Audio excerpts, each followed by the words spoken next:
आप सभी लोगों का स्वागत है। मेरा नाम है यशदेव मलिक। किसी भी देश में जाने के लिए जो भी वीज़ा एप्लीकेशंस अप्लाई होती हैं उसमें हमें कितना अकाउंट बैलेंस शो करना चाहिए।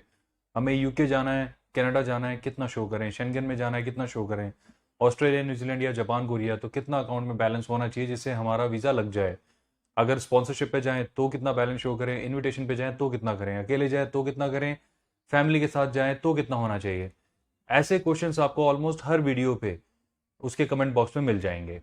तो इस वीडियो में मैं आपको इन सारे क्वेश्चंस के आंसर्स देने वाला हूं और ये सारे फैक्ट्स इसी वीडियो में मैं आपको क्लियर करने वाला हूं।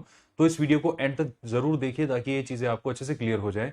और अगर आप हमारे नए विजिटर हैं तो इस चैनल को जरूर सब्सक्राइब करें ताकि ऐसी इंफॉर्मेटिव वीडियोस जब भी फ्यूचर में पोस्ट हों तो आप तक उसके नोटिफिकेशन पहुंच सकें। तो सबसे पहले ये समझते हैं कि अकाउंट बैलेंस कितना होना चाहिए अगर आप सिंगल पर्सन जाते हैं। तो सबसे पहले सोलो ट्रैवल पे बात कर लेते हैं। शेंगन में देखिए वैसे तो डिपेंड करता है अकाउंट बैलेंस, एक तो आपकी प्रोफाइल पे, यानी आपने क्या डॉक्यूमेंट्स लगाए हैं, कि आपकी एम्प्लॉयमेंट क्या है, उस पर डिपेंड करता है। दूसरा डिपेंड करता है आपने कितने दिन का ट्रिप बनाया हुआ है। लेकिन हम एक एवरेज, जिसे हम कहते हैं रेगुलर तौर पे अगर हम बात करें, तो शेंगन में हम सभी क्लाइंट्स को ये सजेशन देते हैं कि 6 महीने का एवरेज बैलेंस आपका 4 से 5 लाख रुपए का होना चाहिए अगर आप सोलो ट्रैवलर हैं। अगर आप फैमिली के साथ ट्रैवल कर रहे हैं उस केस में आपका ये बैलेंस थोड़ा सा एक्स्ट्रा होना चाहिए। फैमिली में कपल ले लेते हैं, कपल के साथ 1 चाइल्ड, तो उस केस में आप 8 से 10 लाख शो कर सकते हैं। अगर आप यूके में जाते हैं तो सोलो ट्रैवल आपका मिनिमम 5 लाख प्लस होना चाहिए अगर आप सोलो ट्रैवल पे जा रहे हैं बैलेंस। तो कनाडा में जाते हैं तो 6 to 7 लाख होना चाहिए। फैमिली के साथ जाते हैं तो वहीं पर 10 के अप्रॉक्सीमेट होना चाहिए आपका यूके में, और 10 to 12 होना चाहिए कनाडा में।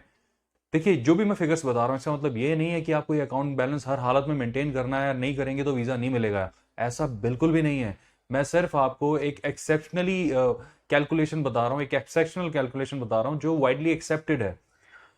हमने, आप यकीन करिए, 2 साल पहले एक केस था जिसमें हमें एनी हाउ अप्लाई करना ही था, और कहीं ना कहीं हमें लग भी रहा था कि शायद उसका अप्रूवल आना बड़ा मुश्किल है।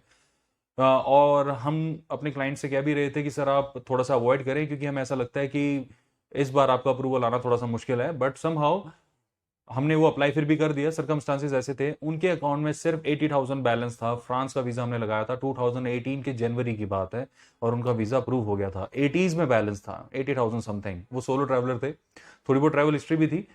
तो कहने का मतलब ये है, उन्होंने तो 4-5 लाख नहीं दिखाए, फिर भी उनके बैलेंस से वीजा लग गया। तो ये बड़ा एक्सेप्शनल एक्सपीरियंस है।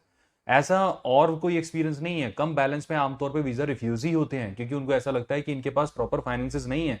और कभी कभी ऐसा होता है ना, बंद घड़ी भी 2 बार ठीक टाइम दिखा देती है दिन में, तो वो वाले एक्सेप्शंस भी आ जाते हैं। तो अगर एक रेगुलर बात की जाए तो ये सारे बैलेंसेस आपको अकॉर्डिंगली मेंटेन करने चाहिए। अगर आप फैमिली के साथ जाते हैं तो वहीं पर यूके में 10 लाख के अप्रॉक्सीमेट आप मेंटेन करें अपने अकाउंट में 6 महीने का एवरेज बैलेंस। और अगर आप कनाडा में जा रहे हैं तो 10 से 12 दिखा सकते हैं, शो कर सकते हैं। ऑस्ट्रेलिया में फिगर्स ऑलमोस्ट सेम है, आइडेंटिकल है, 8 to 10। न्यूजीलैंड में भी अप्रॉक्सीमेटली 8 to 10 अगर आप फैमिली के साथ जाते हैं। सिंगल जाते हैं तो ऑस्ट्रेलिया में भी आप 5 to 7 शो कर सकते हैं, न्यूजीलैंड में भी 5 to 7 शो कर सकते हैं। ये बैलेंसेस हैं जो आप अपने अकाउंट में एवरेज अगर मेंटेन करते हैं तो आपकी प्रोफाइल थोड़ी सी रीजनेबली गुड लगती है। क्योंकि देखिए कोई भी ट्रिप अगर लगाया जाता है, ऑस्ट्रेलिया की जैसे हम बात कर रहे थे, अगर 10 दिन का ऑस्ट्रेलिया का ट्रिप लगाया जाए तो आराम से 2-2.5 लाख रुपए का खर्चा हो जाता है। उस केस में कम से कम हम बोलते हैं अपने क्लाइंट्स को एटलीस्ट 6 to 7 लाख आप दिखाइए, क्योंकि 2-2.5 लाख का खर्चा हो गया, वहां पर भी आप कुछ शॉपिंग वॉपिंग करेंगे, कुछ ना कुछ वहां पे भी आपके खर्चे आएंगे, तो 3-3.5 लाख रुपए का खर्चा हो गया। तो कम से कम इसका डबल बैलेंस तो होना चाहिए आमतौर पर। तो ये कैलकुलेशन रफली रफली इस तरीके से चलती है। और शेंगन में भी इसी तरीके से ही है। आप कोरिया जापान की बात करेंगे तो उसमें भी शेंगन से मिलता जुलता ही है। यानी आप 3 to 4 लाख अगर साउथ कोरिया में शो करते हैं मिनिमम, और आपके बाकी डॉक्यूमेंट्स भी हैं वो कंप्लीट हैं, तो ये बैलेंस एक सोलो ट्रैवलर के लिए सफिशिएंट माना जाता है। सिमिलरली अगर आप कपल हैं तो थोड़ा 6-7 कर दीजिए, फैमिली के साथ हैं तो 8-9 कर दीजिए। तो अकॉर्डिंगली, क्योंकि जैसे जैसे फैमिली मेंबर्स बढ़ते जाएंगे वैसे वैसे आपके अकाउंट में ज्यादा बैलेंस होना चाहिए ताकि आप पूरे ट्रिप को फाइनेंस कर सकें। अब बात आ जाती है स्पॉन्सरशिप पे। सबसे पहले तो एक मिसकंसेप्शन है स्पॉन्सरशिप का कि कोई अगर आपको स्पॉन्सर करता है तो इसमें आपके दस्तावेज नहीं लगेंगे। ऐसा नहीं होता। कोई भी आपको स्पॉन्सर करे, इट डजंट मैटर। एम्बेसी ये जरूर देखना चाहेगी कि उनके देश में वो कौन है ट्रेवलर जो आना चाह रहा है, और उसकी प्रोफाइल क्या है, यानी आपकी प्रोफाइल क्या है, आपके बैलेंस कितने अकाउंट में, आईटीआर कितनी फाइल करते हैं, कहाँ काम करते हैं, कितना कमाते हैं। Embassy will be very much interested in that. जो स्पॉन्सर कर रहे हैं उससे ये हो जाता है कि अगर आपके अकाउंट में थोड़ा बैलेंस कम भी है तो वो चल जाता है। यानी अगर आप अपने अकाउंट में, जैसे कि हम बात कर रहे थे ऑस्ट्रेलिया की, अगर हमें लगता है कि 7 to 8 का हमें चाहिए लेकिन अकाउंट में तो 3-4 हैं, और आपको आपके फैमिली से कोई स्पॉन्सर करता है जिनके अकाउंट में अकॉर्डिंगली 10 लाख बैलेंस है, तो ये एक्सेप्टेबल है। अब स्पॉन्सर कौन कर सकता है, ये नेक्स्ट क्वेश्चन आता है। स्पॉन्सर थ्योरेटिकली तो कोई भी कर सकता है, लेकिन प्रैक्टिकली उसको ही करना चाहिए जो बहुत ही क्लोज ब्लड बाउंड रिलेशनशिप में हो, रियल ब्लड रिलेशनशिप में हो, जैसे मम्मी पापा हो गए, बच्चे हो गए, सगे भाई बहन हो गए, या इन लॉज हो गए, पति पत्नी हो गए। तो ये रियल ब्लड रिलेशनशिप माना जाता है। ये सर्कल जो है ये एक दूसरे को फाइनेंस कर सकते हैं, स्पॉन्सर कर सकते हैं। अगर आप किसी डिस्टेंट रिलेटिव की या डिस्टेंट फ्रेंड की आप कोई स्पॉन्सरशिप लेते हैं, ऑल्दो एक्सेप्ट तो वो भी हो जाएगी, लेकिन उसकी रिलेवेंस इतनी स्ट्रांग नहीं होगी। स्पॉन्सरशिप के में भी यही कैलकुलेशन अपनाई जाती है कि आपको जो भी स्पॉन्सर कर रहे हैं उनके अकाउंट में जितना आपका ट्रिप है उससे थोड़ा सा ज्यादा ही पैसा हो। अगर आपने ऑस्ट्रेलिया में दिखाया जी मैं 2-2.5 लाख रुपए का मेरा एक्सपेंसेस होगा, या आपने कनाडा में दिखाया मेरा 2-2.5 लाख का एक्सपेंसेस होगा, तो उनके अकाउंट में कम से कम 5 लाख रुपए तो हो, ताकि ये क्लियर तो हो सके कि वो आपका ट्रिप फाइनेंस कर सकते हैं।